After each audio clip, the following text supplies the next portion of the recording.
চট্টগ্রামের বাজারে হঠাৎ করে কেজিতে 25 থেকে 30 টাকা বেড়েছে পেঁয়াজের দাম। অক্টোবরে খুচরা পর্যায়ে প্রতি কেজি পেঁয়াজ 80 থেকে 90 টাকায় বিক্রি হলেও চলতি মাসের শুরুতে দাম বেড়ে দাঁড়িয়েছে 105 থেকে 110 টাকায়।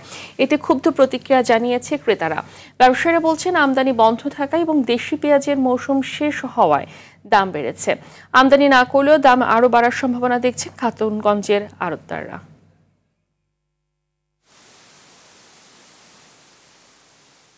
বিদেশি কোনো পেঁয়াজ না, এগুলো আমাদের সব দেশি পেঁয়াজ। এখন দেশি পেঁয়াজ আসলে একটু শেষের দিকে, সেজন্য ধরেন মার্কেটে একটু বাড়তি। যারা কৃষক এরা বাড়াই দিচ্ছে আসলে ওখানে, ওদের মোকামেই বাড়তি, সেই জন্য এখানে একটু বাড়তি আর কি। 9 মাসের থেকে বেশি, 10 মাসের মতন। শুধু 1 মাস বা 1.5 মাস আসছিল ইন্ডিয়ান পেঁয়াজ, আর পুরাটাই দেশি পেঁয়াজের উপর নির্ভরশীল ছিল বা দেশি পেঁয়াজ দিয়ে চলছে দেশ। গুড নিউজ হচ্ছে যে নতুন মাল উঠতেছে, আবার দেশি নতুন মালটা চলে আসবে। এই বাজারটা 15 দিনের মধ্যে ধরেন স্বাভাবিক হয়ে যাবে। দেশি নতুন মাল অলরেডি বড় হয়েছে, এখন শেষ পর্যায়ে যার জন্য সেটার মালের দাম একটু বৃদ্ধি।